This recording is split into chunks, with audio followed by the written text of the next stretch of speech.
Muchas gracias, Jorge. Los historiadores económicos normalmente somos generalistas, es decir, que nuestra ignorancia es enciclopédica y tenemos poquita voz. Está apagado. Pero, bien, yo no he cantado antes, pero siempre tiene que haber un día. Bien, como decía, los historiadores económicos tenemos una ignorancia enciclopédica. Normalmente en las reuniones serias de economistas nos invitan como teloneros. Entonces nosotros hacemos eso de los grupos pop, ¿no? Calentar el ambiente, y una vez que la gente ya empieza a bailar y se calienta, entonces aparecen las estrellas. Yo lo siento, Luis, yo tenía que haber sido tu telonero, que es mi vocación.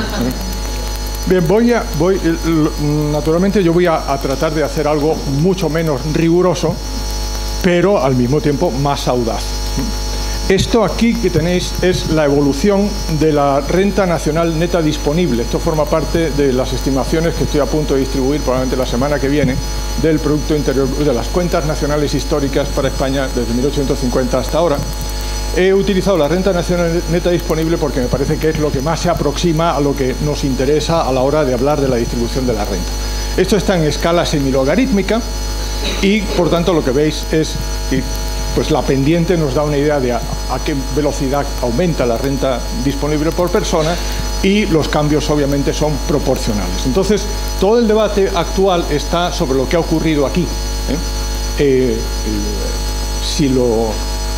ver si me sale esto. Bien.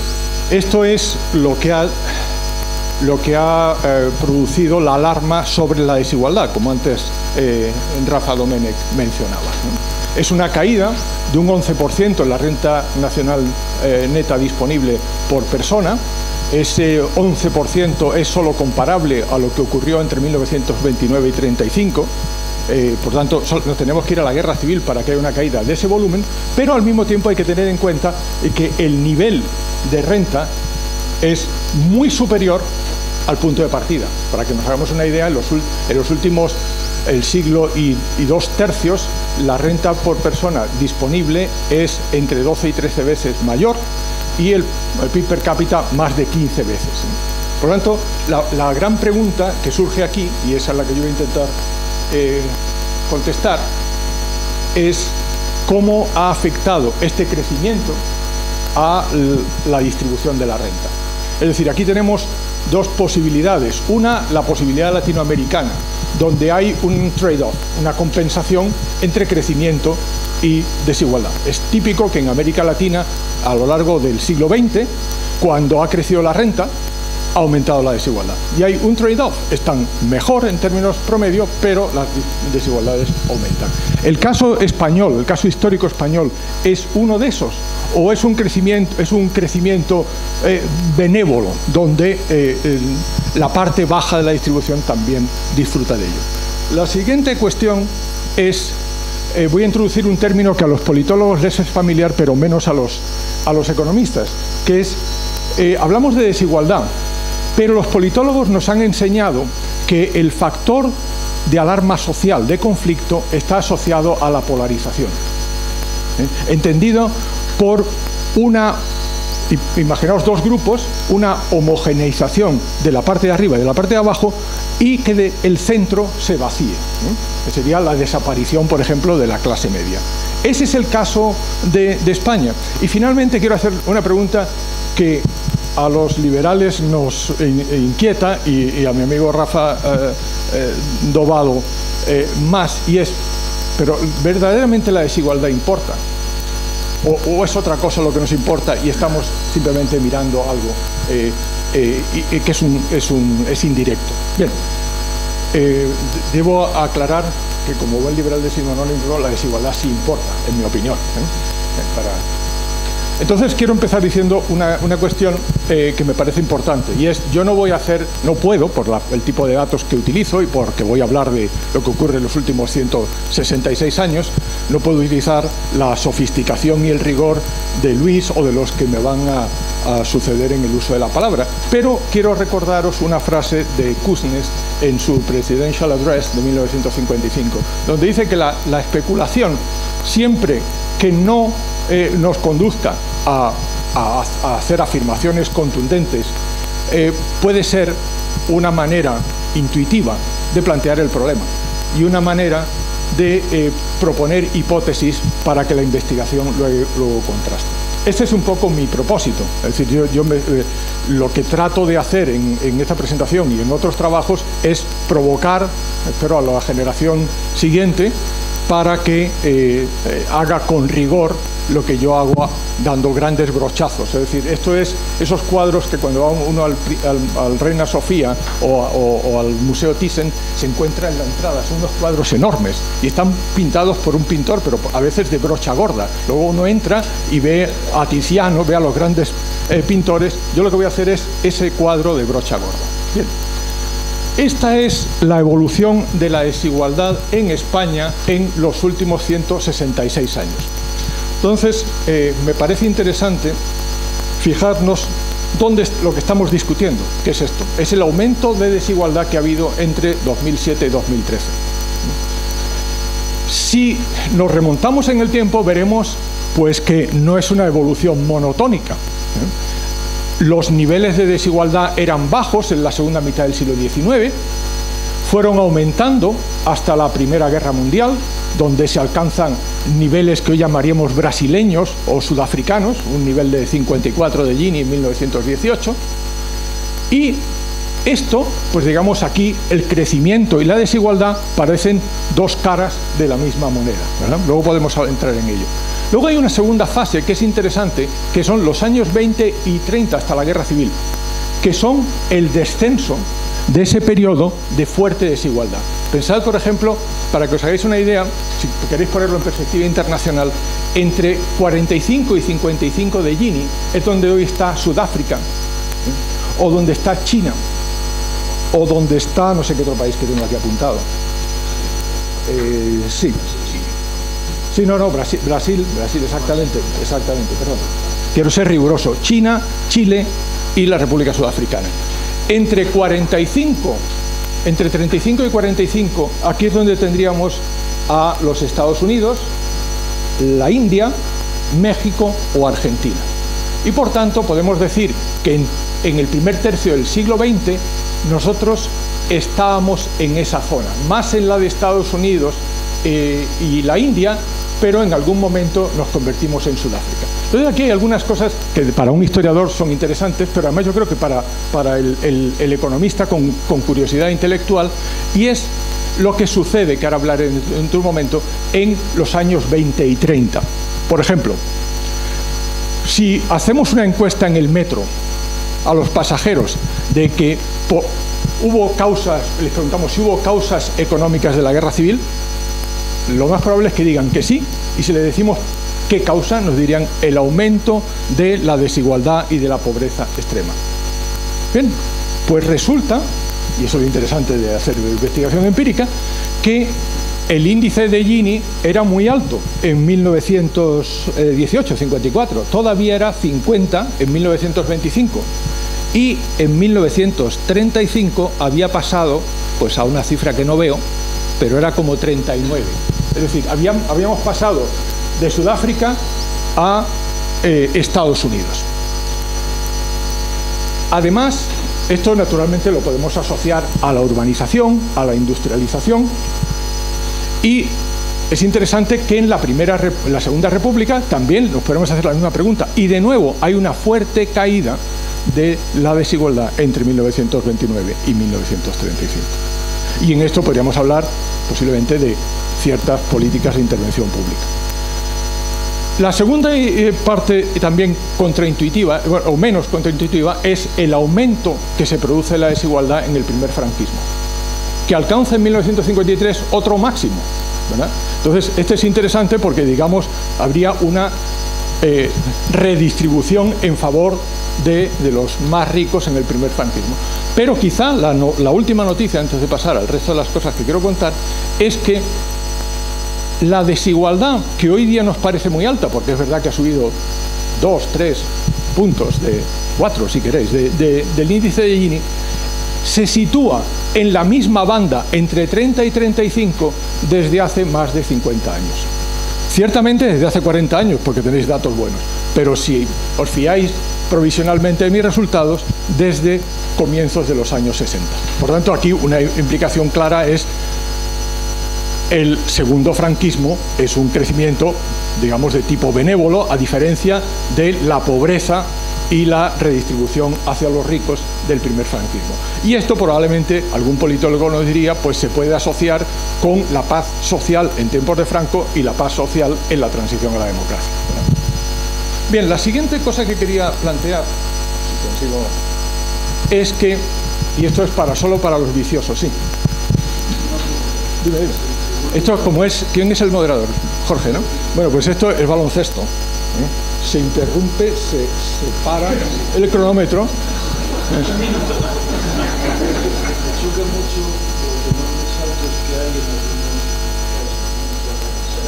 Sí, sí, voy. Es que yo masticar chicle y caminar a la vez no lo sé hacer, entonces esto es lo menos.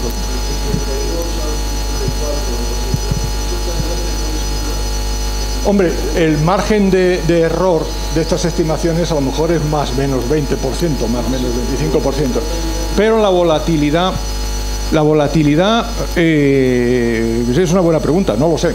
Yo creo que si miras la evolución de la renta, del PIB o del PIB per cápita, lo que observas es que hay dos regímenes distintos hasta los años 60. Una época de alta volatilidad y una época de baja volatilidad. Y eso tiene que ver a que sean unas sociedades mucho más agrarias que las de ahora. O sea, piensa que España en el año 50, primeros de los 50, había retrocedido en términos de renta per cápita al año 20.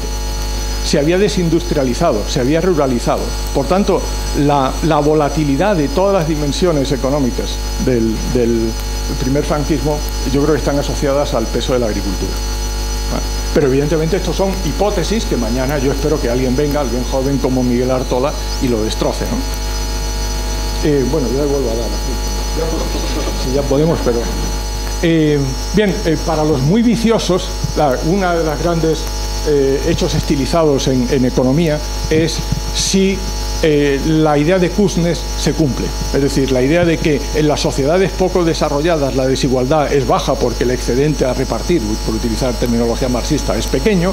Cuando las sociedades se vuelven más complejas y empieza a haber dispersión en los ingresos de los trabajadores, porque dejan de ser trabajadores no cualificados y hay cada vez más cualificados, pero inicialmente son una minoría, pues tiende a aumentar la desigualdad, y las sociedades maduras, donde todos son intensivos en capital humano, los trabajadores, pues la desigualdad se reduce. Lo interesante del caso de España es que, en efecto, hay una curva de Kuznets, pero que se cierra muy pronto, se cierra a principios de los años 60.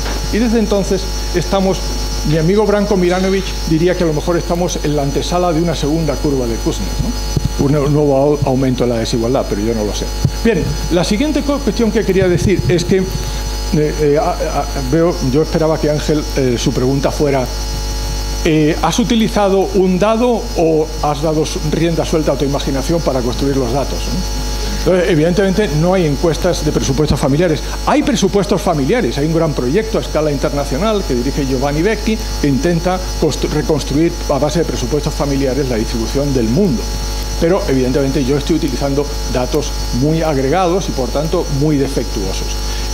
Y de hecho, la manera en que cuando he reconstruido la desigualdad, la he reconstruido a partir de sus partes. He reconstruido la desigualdad siguiendo una fórmula que pongo aquí, esto para la discusión, si a alguien le interesa luego, que es una descomposición que hacía Branko Milanovic, que es, lo puedes hacer con el índice de Gini, es mejor aún con índices de entropía como el MLD o el TAIL, y básicamente es descomponer la desigualdad entre desigualdad dentro de los grupos y entre los grupos. Esto tiene una lógica histórica, porque la desigualdad es como los automóviles. Llamamos automóvil a una cosa muy distinta hoy que era hace 100 años. La desigualdad es una bestia muy grande y que ha evolucionado. Los economistas clásicos, cuando hablaban de desigualdad, estaban pensando en lo que hoy día llamamos la distribución funcional de la renta. ¿Cuál es el desnivel entre los ingresos de los propietarios y los de no propietarios? ¿Por qué? Porque los trabajadores eran fundamentalmente no cualificados y la dispersión de sus ingresos era muy baja. Kuznets, en los años 30, cuando empieza a trabajar sobre renta per cápita y sobre desigualdad, descubre que la dispersión de los salarios es el principal motor de la desigualdad. Y eso hace que durante mucho tiempo, hasta los años 80, cuando se hablaba a veces de desigualdad, simplemente se medía la desigualdad salarial, la dispersión salarial, ¿verdad? Y hoy día estamos preocupados por la concentración de la renta y la concentración de la riqueza. Alvaredo ha sido mencionado, Miguel Artola y Alvaredo acaban de terminar y están a punto de publicar una estimación de la evolución de la riqueza, de la concentración de la riqueza en España en el siglo XX, y por tanto esto también refleja que hay una sensibilidad social distinta. Por tanto, es un animal muy grande y a veces vemos solamente la cabeza o las patas, ¿no? La forma en que yo lo he reconstruido, por ser muy breve, he reconstruido la desigualdad dentro de cada grupo, sobre todo la dispersión salarial, y he medido también la desigualdad entre propietarios y trabajadores. Propietarios como rentas del capital y rentas del trabajo. Por tanto, como antes planteaba Ángel, aquí el grado de error de medición puede ser considerable. Yo espero que las grandes tendencias que yo muestro sean robustas. Y aquí tenemos la evolución, que propongo que os olvidéis de lo que ocurre a partir de 1990, que ya tenemos mejores datos, pero esto es una evolución interesante porque pone a prueba esa preferencia de los economistas clásicos o de Kuznets por un tipo u otro de desigualdad.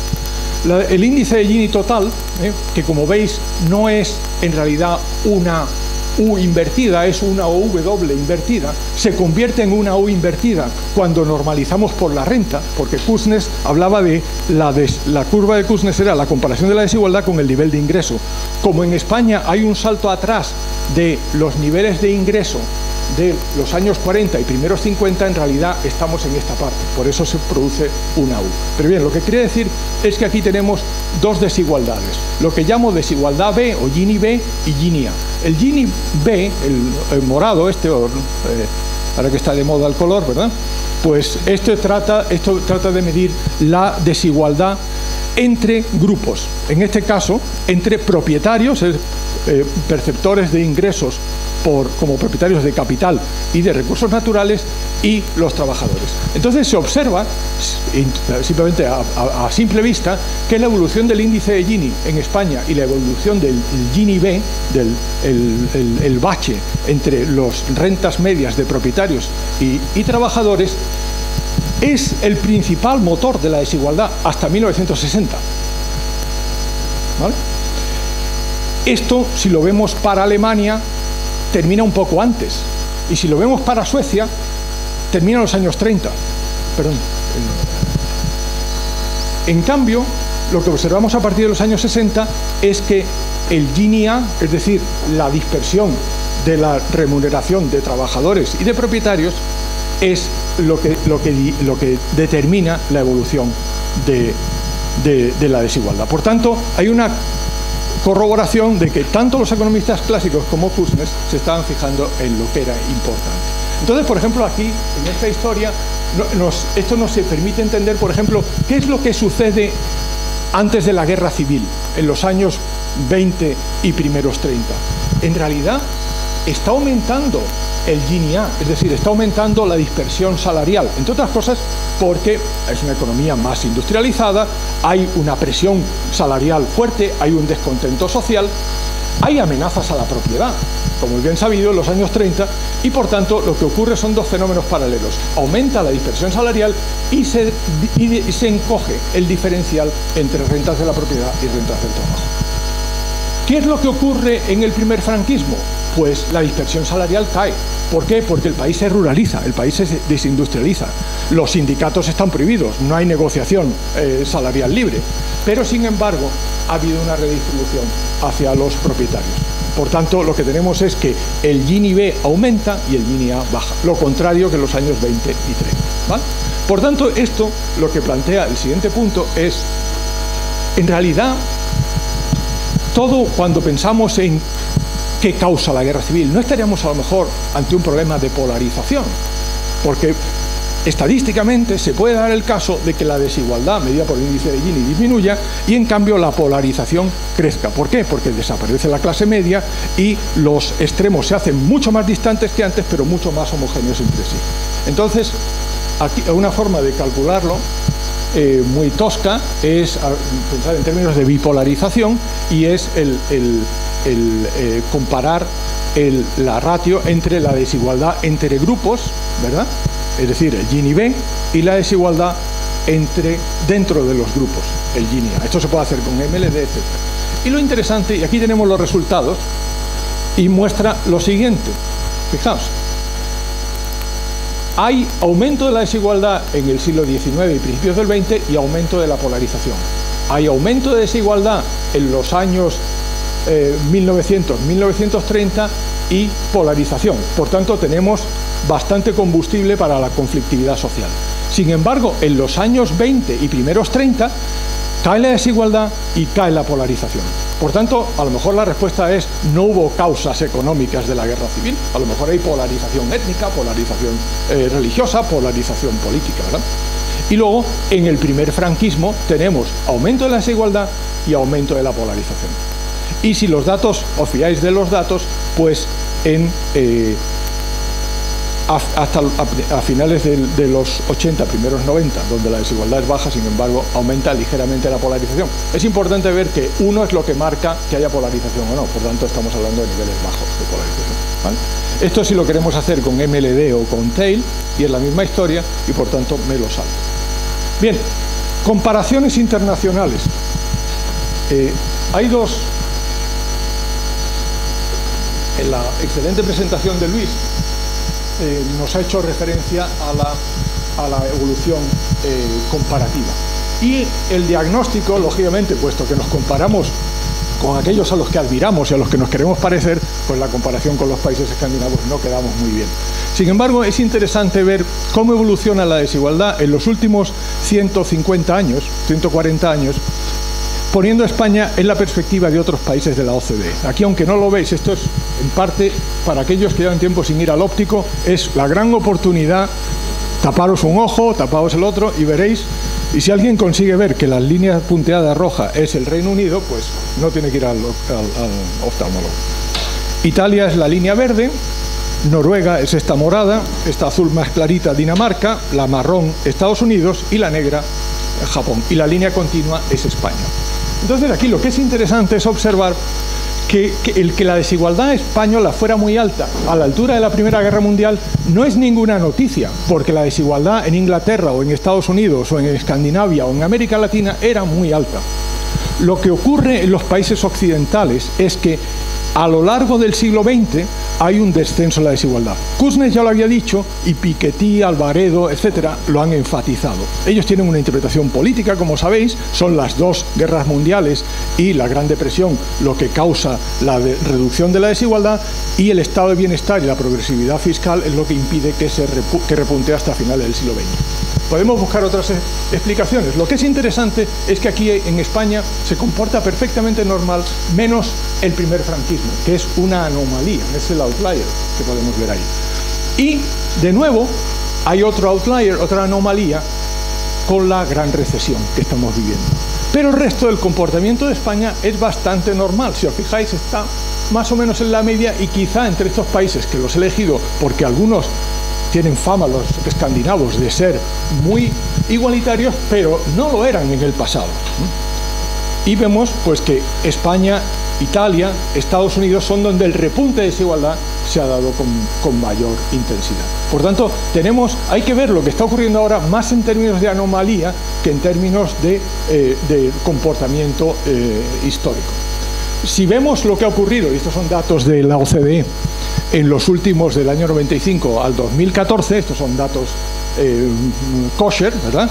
Pues vemos que España, una vez más, aquí la muestra son más países solo de Europa, y observamos que con Grecia y con Portugal, a partir del 2007, es donde España la desigualdad se dispara y nos ponemos a la cabeza, pero no antes, ¿eh? Y para concluir esta parte comparativa, me gustaría subrayar que si comparamos España con América Latina, y otro trabajo mío, en el largo plazo, observamos que España es un país latinoamericano, si se quiere, pero también lo era Inglaterra hasta la Primera Guerra Mundial. En España volvemos a ser latinoamericanos en el primer franquismo. pero a partir de la segunda mitad de los 50 y los 60 nos divergemos de ellos y nos acercamos a Europa. Por lo tanto, esto es una visión un poco más optimista desde el punto de vista de largo plazo. La cuestión importante es, sin embargo, lo que Rafa y yo hablamos cuando nos encontramos en la puerta, y es, ¿pero por qué es importante la desigualdad? ¿Verdad? La desigualdad, nos puede decir Branko Milanovic, inmediatamente saltaría y diría, pues porque se reduce la cohesión social, aumenta la propensión al conflicto, es moralmente injusto. Bien, esas son sin duda razones muy importantes, pero como los economistas tendemos a ser agnósticos, queremos que nos digan, pero ¿eso cómo afecta al bienestar? Entonces, Branko tiene una expresión que evidentemente asoma, se le ve el plumero neomarxista, porque se llama Inequality Extraction Ratio, ¿no? Esto suena totalmente al Grundrisse, ¿no? Y es básicamente una idea interesante, que es comparar cuál es la desigualdad real con la máxima que una sociedad podría tolerar sin que la gente se muriese de hambre, ¿no? Y entonces él lo demuestra matemáticamente, pero básicamente lo que compara es el índice de Gini con un índice que sería el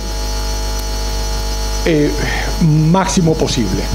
Y esto lo expresa como los ingresos medios en proporción de la subsistencia. Por ejemplo, si consideramos $1 al día, $1 del año 85, ahora sería un $1.90 en dólares del año 2011, entonces podemos calcular esa ratio entre la desigualdad y la máxima que podríamos tolerar. ¿Por qué para mí eso es una medida de bienestar? Porque evidentemente no es lo mismo que nuestro índice de Gini sea de 40 en Kenia que sea de 40 en Estados Unidos, porque el pastel es más grande, incluso que nos toque una parte más pequeña, vamos a estar mejor que antes. O es mejor un índice de Gini de 40 hoy en España con 12 veces una renta real neta disponible por persona que en 1850, ¿no? Entonces veamos, esto sería la frontera de posibilidades de desigualdad. Esto lo que nos viene a decir es, para cada nivel de renta que está medido en logaritmos, ¿cuál es el Gini que podríamos tolerar? Hoy día, sin que la gente se muriera, evidentemente habría una revolución, pero sin que la gente muriese de hambre por no consumir suficientes calorías, podríamos tener un índice de Gini de 90. No de 30, de 90.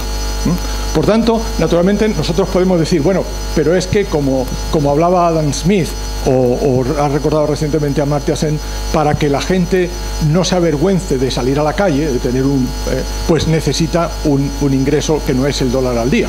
Pero bueno, en cualquier caso, lo que haríamos es desplazar hacia la derecha la curva, pero seguiría teniendo el mismo perfil, ¿no? Entonces veamos, esta es la desigualdad que enseñé antes, ¿verdad? Estamos aquí con niveles bajos de desigualdad entre 30 y 35 en el último medio siglo, similares a los que había en la segunda mitad del siglo XIX, muy inferiores a los del periodo intermedio, y aquí tenemos el impacto de la desigualdad sobre el bienestar medido como porcentaje de la desigualdad real sobre la desigualdad máxima potencial. Entonces es interesante observar que hoy vivimos en un nivel de desigualdad que podrá parecernos muy grande o muy pequeño, que sería 1/3 aproximadamente, o un poco más de 1/3, del que podríamos tolerar sin morir de hambre, que es evidentemente mucho menor que el que teníamos al mismo nivel de desigualdad en el siglo XIX. Y fijaos que esto es interesante. Antes de la Primera Guerra Mundial, cuando la Revolución del 17, el nivel de desigualdad estaba en 2/3 del máximo. Por tanto, tenemos polarización, fuerte desigualdad, y la desigualdad afecta gravemente al bienestar. Y lo mismo sucede en el primer franquismo. Es decir, esto también permite mostrar momentos más dramáticos de los que tendríamos a pensar. ¿Cómo voy? Estoy terminando. Bien, entonces, si lo hacemos para América Latina, veríamos que en América Latina, en el año 2000, la desigualdad real no es 1/3, son 2/3 del máximo. Por tanto, la desigualdad en América Latina es mucho más perniciosa desde el punto de vista de bienestar que en el caso español. Para concluir, bueno, he hecho otra medida, que es tratar de comparar la desigualdad con su efecto sobre la pobreza absoluta.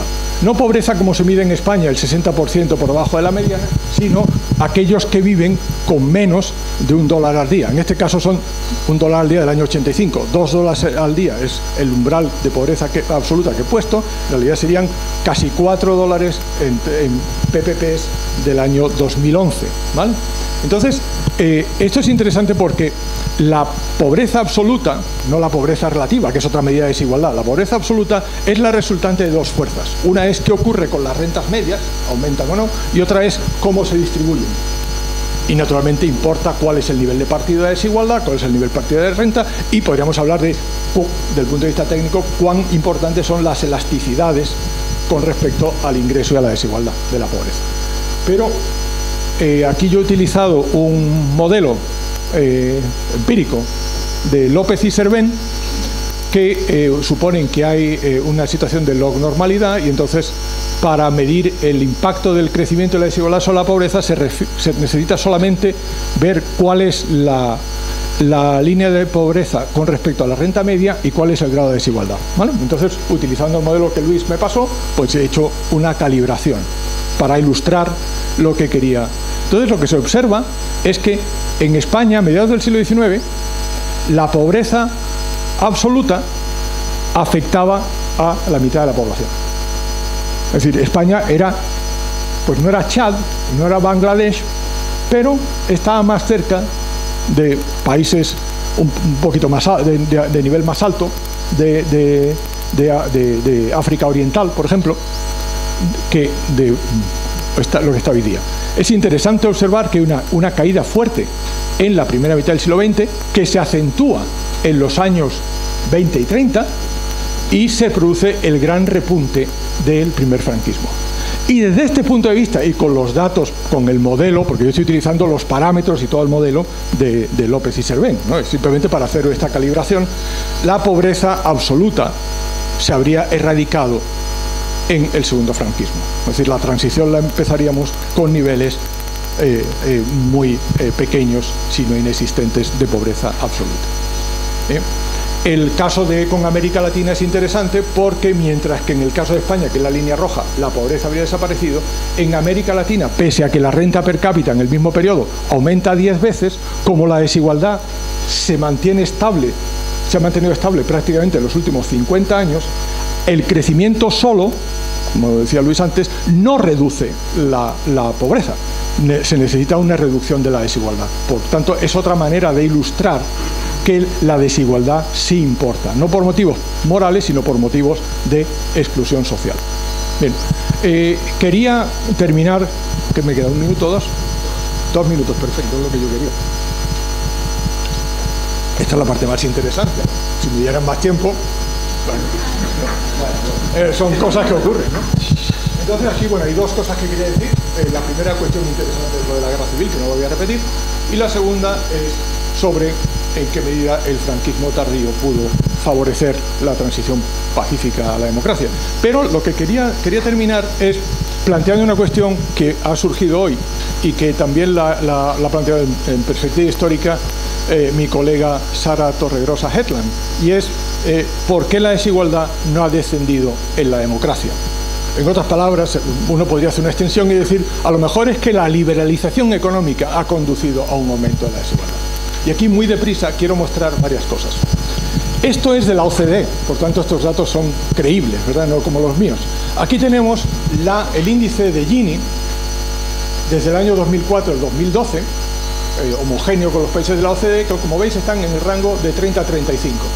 El año 2007 era de 31, 32, y ahora está en el año 2011, que quise el máximo, esto acaba en el 2012, estaría en 34, ¿verdad? Esto es después de el estado de bienestar, sistema de fiscalidad progresiva, transferencias sociales. Esta es la desigualdad de mercado, de la que nos olvidamos. La desigualdad de mercado, España hoy, el año 2012, tendría un índice de Gini de 51 en lugar de un 34. Por tanto, cuando se habla, ¿se ha debilitado el estado de bienestar? Sí, pero sigue estando como un toro, porque si no, no habría 17 puntos de diferencia. Para que os hagáis una idea, en Chile la desigualdad antes de impuestos es 53, después de impuestos y transferencias 51. En México es 48, después de impuestos y transferencias 47. En España es 51 y después de transferencias sociales 34.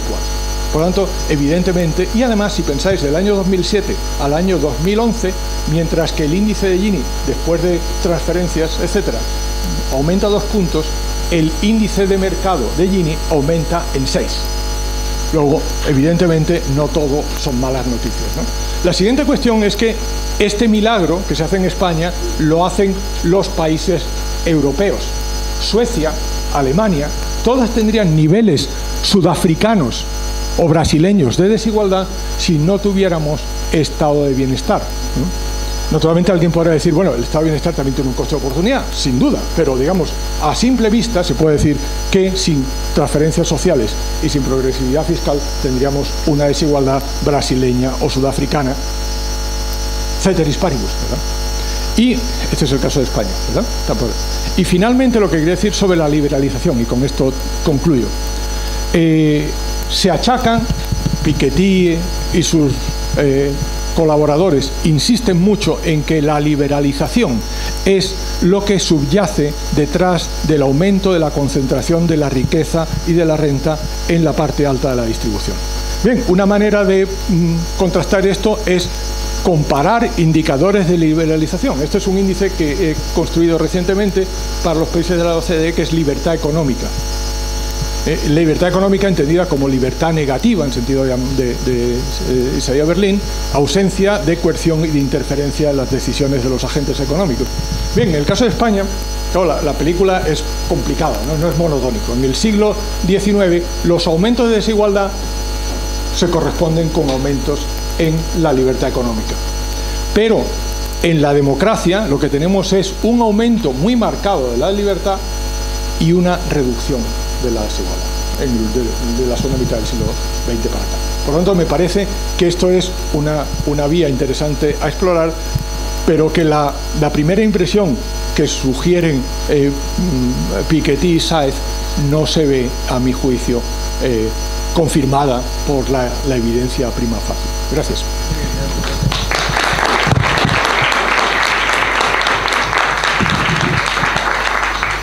Va a hacer los comentarios Miguel Artola.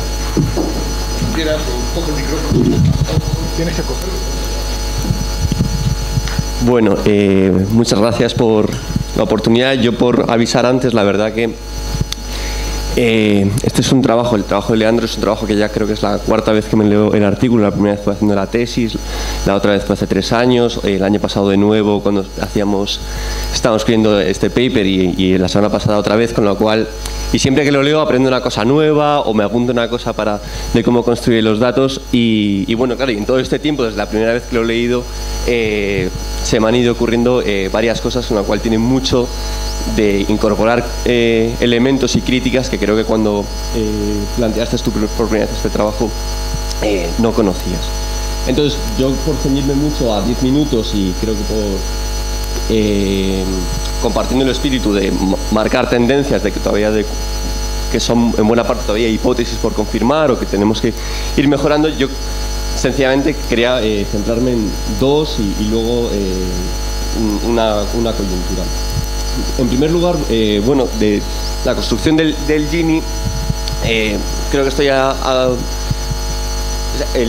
aproximación creo que es la correcta. Creo que lo que falta todavía por incorporar en España es, dentro de esta distribución de las rentas entre grupos, no entre trabajo y capital, sino entre los perceptores de rentas salariales y los perceptores de rentas de la propiedad, cuál ha sido la dispersión.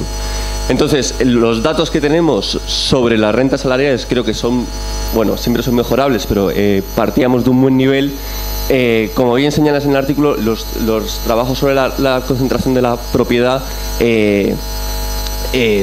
falta todavía mucho por hacer, pero creo que pueden iluminar bastante sobre el gran cambio que se ha producido en el siglo XX y el poder construir un relato un poquito distinto o que sea a la vez una vía paralela para explicar los cambios.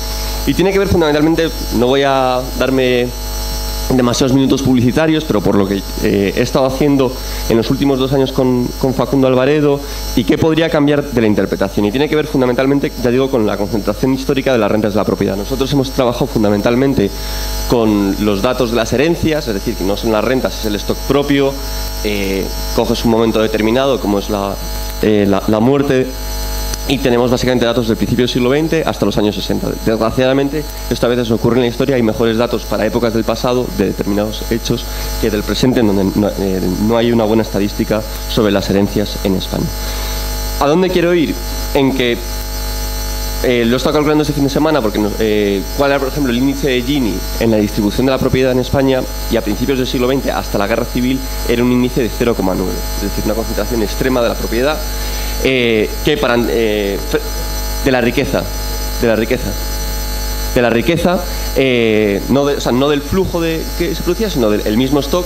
Y por compararlo un poco el punto de referencia, hoy en día el Banco de España, con su encuesta financiera de las familias, calcula un índice de Gini en el entorno del 0,55. Es decir, que en términos absolutos siempre la riqueza está mucho más concentrada que las rentas salariales y que la renta en sí, eso ya lo sabíamos, pero seguramente no hay que perder de vista que ha habido una gran transformación en el siglo XX con la generalización de la pobreza.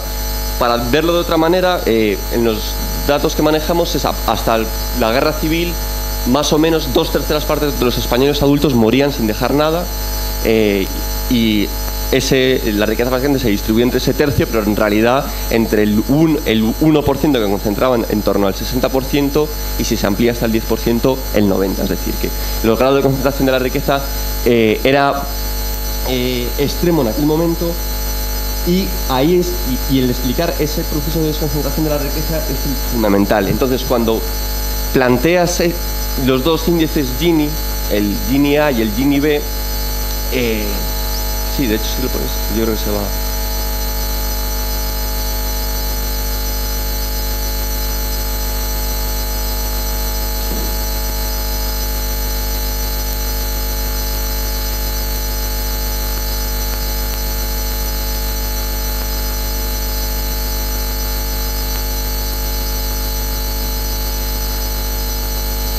Este es perfecto.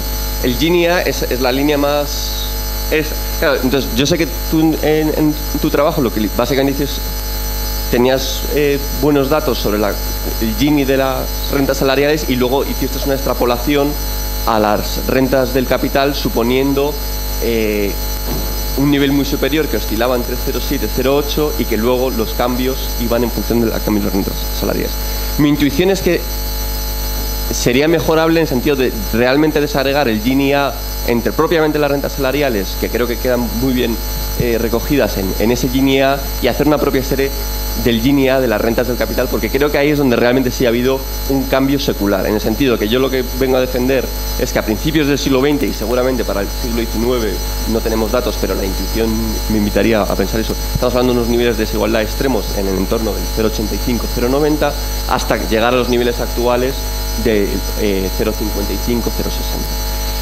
¿Eso por qué se produce? Bueno, eso se produce fundamentalmente a partir de la Guerra Civil, y es ahí donde se incluyen interrogantes de lo que es el franquismo. Claro, de que el franquismo, claro, va a sonar esto, que el más joven va a estar defendiendo el franquismo, es un poco chocante, pero el franquismo ocurre en muchos procesos a la vez, porque a la vez que puedo entender y comparto plenamente que ocurre ese proceso seguramente de crecimiento de las desigualdades fruto de la represión, de la abolición de los sindicatos, de un reequilibrio en favor de la propiedad frente al trabajo, a su vez hay elementos que empiezan a introducirse que favorecen el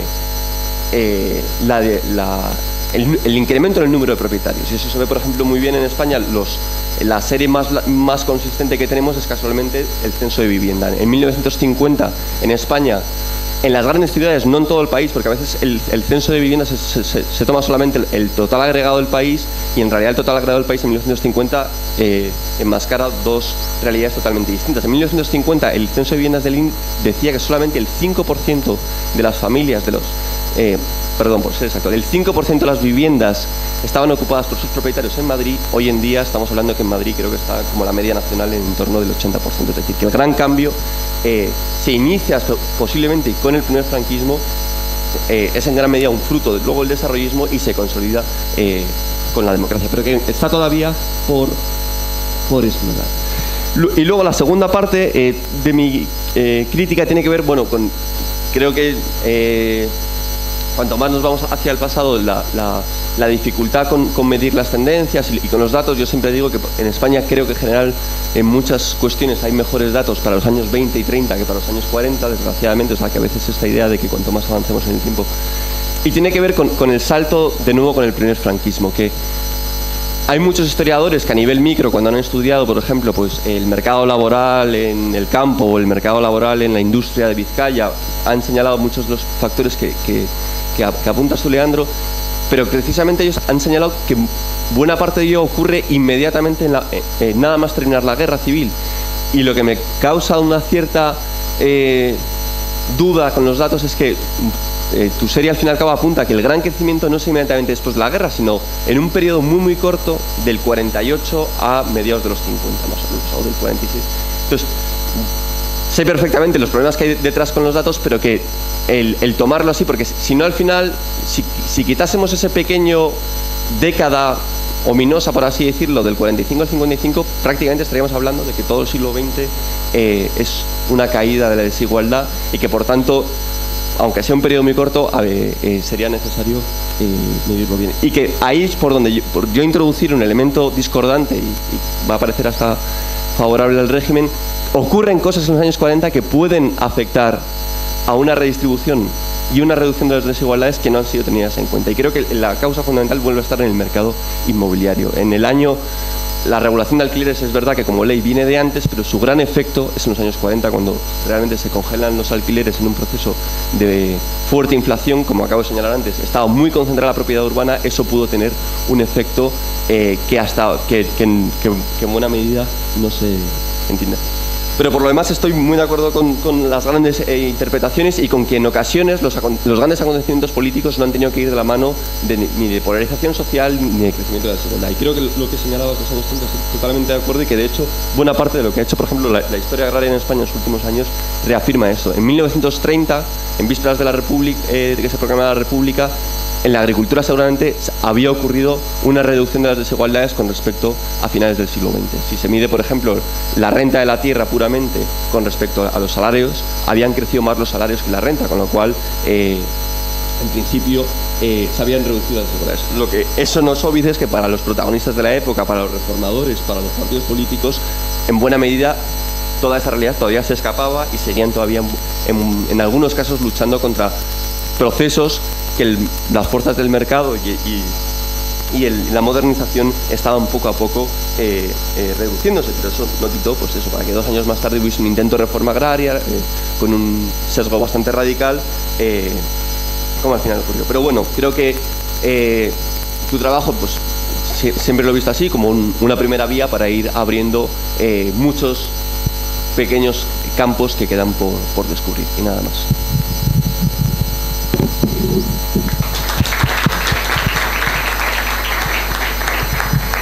Bueno, muy rapidito, nos damos 5 o 6 minutos para debate, para no perder la hora. Venga. Sí, yo creo que así haces un turno de réplica. Brevísimo. Bueno, yo trabajé mucho, como decía Miguel, hace mucho tiempo en esto.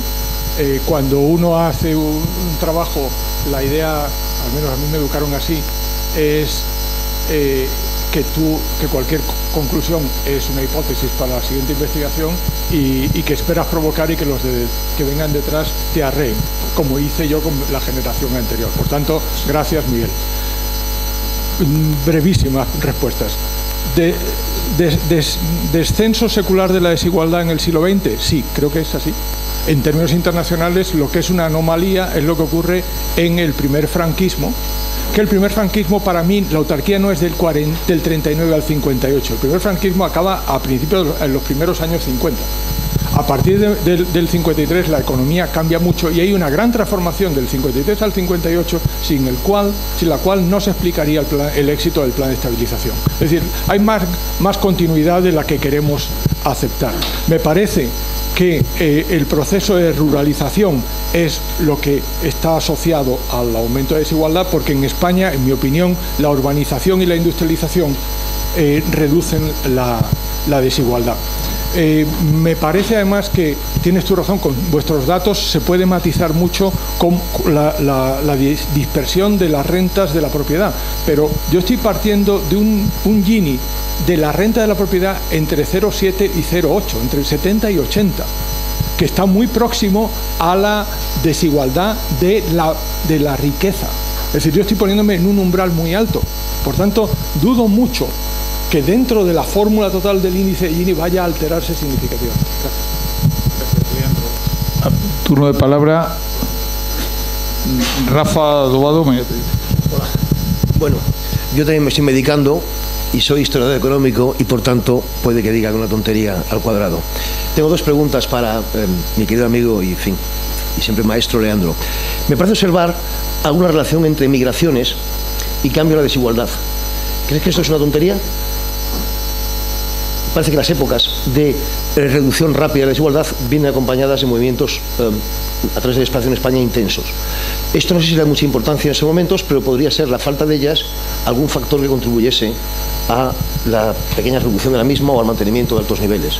Y dos, y esto ya es mucho más especulativo, porque también me creo, como tú, lo que dice Kuznets, podría ser que durante la democracia la reducción de la desigualdad no haya sido la esperada, porque haya entrado en acción un nuevo factor que es la fragmentación. ¿Te acordarás que hace unos años había estudios que, querían saber qué relación hay entre fragmentación social, étnica, religiosa, lingüística, etcétera, y políticas redistributivas, inclinación de la sociedad por la igualdad? Y venía a salir que mucha fragmentación era mala. ¿Podría en España haber habido un aumento de la fragmentación en la época democrática a través de comunidades autónomas, nacionalismos periféricos, etcétera, que haya afectado también a una no mayor reducción de la desigualdad? Y ya me callo. La segunda hipótesis interesantísima, no sé qué decir. La primera, estoy de acuerdo, es decir, las grandes fases, los años 20, los años, segunda mitad de los 50, 60, primeros 70, son de reducción de la desigualdad y de movimientos migratorios internos. Sería interesante ver cómo influye la inmigración al exterior. Y en segundo lugar, es interesante, y se me ha olvidado mencionarlo, los trabajos de Joan Rosés, Dani Tirado, etcétera, del grupo de Valencia, donde estudian la desigualdad en la productividad regional en España desde mediados del siglo XIX hasta ahora. Y es muy interesante ver cómo eso en parte se debe a cómo se va produciendo un fenómeno generalizado de industrialización que evoluciona de manera paralela a la desigualdad durante un largo periodo. Así que yo creo que es una vía a explorar, porque esa industrialización de España va acompañada de movimientos de mano de obra. Gracias. Rafa. Me ha parecido muy interesante la discusión de desigualdad y democracia, y quería abundar en ello, ¿no? Porque el trabajo de Acemoglu y Robinson con Naidoo y Restrepo, ellos lo que muestran es que la democracia en promedio trae 20 puntos más de renta per cápita a los países que hacen esa transición. Y en España lo que nos encontramos es que la democracia lo que trae sobre todo un salto enorme en lo que es la construcción del estado del bienestar. Basta con que lo midamos en lo que representaba el sector público, las políticas sociales antes de la democracia y después de la democracia, después de la transición, pero sin embargo no vemos ese salto que se da en ese patrón internacional que encuentran Acemoglu y Robinson, tanto en renta per cápita como en desigualdad, ¿no? Me parece que investigar cuáles son las causas de ese España es diferente, en este caso sería muy interesante. Estoy de acuerdo, solamente se me ocurre que quizá Juan Gabriel tendría la respuesta, porque yo creo que esto, al hilo de lo que tú has dicho en tu intervención antes, tiene que ver con que detrás de la desigualdad hay desigualdad de esfuerzo y desigualdad de oportunidades. Y en el caso de España, volviendo a la intervención de Luis, cuando tienes una población vieja, un estado de bienestar grande, que pagar pensiones, la gallina de los huevos de oro está agotada, ¿no? Y aumentar la presión fiscal probablemente sea difícil, pero aumentar, porque puede penalizar a las diferencias justas en desigualdad que se derivan de las diferencias de esfuerzo. Pero en España yo creo que tenemos el desafío, tiene un cuadro con Gustavo Marrero en un trabajo del año 2010 modélico, donde muestra que en términos de desigualdad de oportunidades España dentro de los países de la Unión Europea está en la cola. O sea, es de los países donde hay menos igualdad de oportunidades. Y aquí se me ocurre lo que decía Rafa, diferencias en el acceso y el contenido de la educación, pero se me ocurre también la falta de competencia en los mercados de productos. La competencia es buena para la desigualdad y mala para la igualdad. Eso es una cosa que se nos olvida, ¿no? Y me parece, evidentemente, que culturalmente el desempleo pues tiene mucho que ver, ¿no? Por tanto, yo creo que con mayor... O sea, desde que hemos entrado en la Unión Europea ha aumentado la renta per cápita. La productividad ha crecido poco y la productividad total de los factores lleva 30 años estancada, si no decreciendo. Esto probablemente tiene que ver con que los sectores que más se han expandido son los sectores que menos innovan y menos atraen inversión, y que tenemos un sector servicios muy poco competitivo, y por tanto yo creo que la competencia es probablemente una de las recetas más difíciles de poner en práctica, pero junto con la educación pueden ser la respuesta. Gracias. Para acabar, por alusiones, Juan Gabriel, ¿quiere decir algo? Simplemente por complementar, por complementar simplemente lo que estaba comentando Leandro, yo incidiría sobre el sistema educativo. Creo que el sistema educativo, el que está planteado en España, da pocas oportunidades a los que verdaderamente tienen pocos recursos, por múltiples motivos. Eso lastra también la movilidad, de la que hablábamos antes. Tenemos un problema de productividad, donde, bueno, como ustedes saben mejor que yo, nuestro crecimiento no está basado en una productividad alta. De hecho, Gary Fleet decía, lo importante no es crecer o no crecer, sino cómo crecemos. El problema es cómo crecemos. En los años 70, en la crisis, nos enseñaba Luis al principio que veíamos cómo eso no tiraba de la desigualdad al trabajo. A lo mejor el motivo es porque el crecimiento precisamente está basado en una productividad baja, donde no requerimos capital humano elevado. Eso no solamente lastra las oportunidades, lastra la emprendeduría y hace que al final pues nuestra competitividad internacional se base en estar educado, lo cual hace a su vez que pide de la desigualdad a trabajo más grave. Entonces, finalizar toda la discusión sobre el sistema educativo está bien, me parece interesante, pero hace falta en el pliego de condiciones alguien que nos sabe porque ya por resumir y un poco también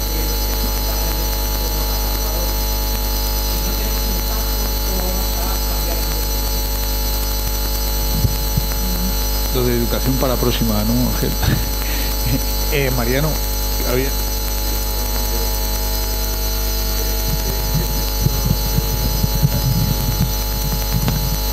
La renta per cápita puede haber caído en torno a un 25%, ¿no? ¿No? ¿Cuánto?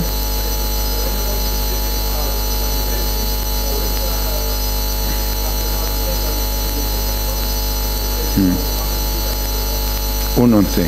Y la propiedad... 14. Bueno, y la propiedad, o sea, los patrimonios también han caído. ¿Cuánto podría ser? 20. ¿Eso hasta qué punto justifica que el mercado político se haya distorsionado y la aparición de movimientos populistas? ¿Hasta qué punto esa pérdida de renta y de patrimonio justifica la situación política actual?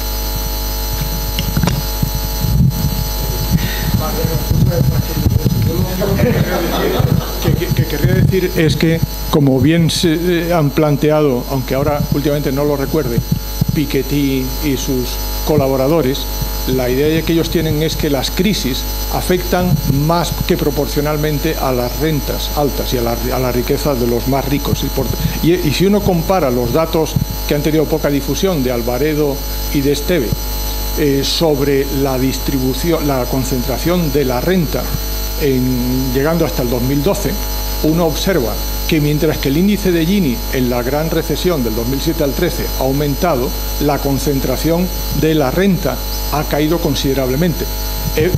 Posiblemente no te dé pena que el 1 por 10.000 más rico ahora solamente tenga 80 veces la renta media en lugar de 100, pero evidentemente es una caída considerable.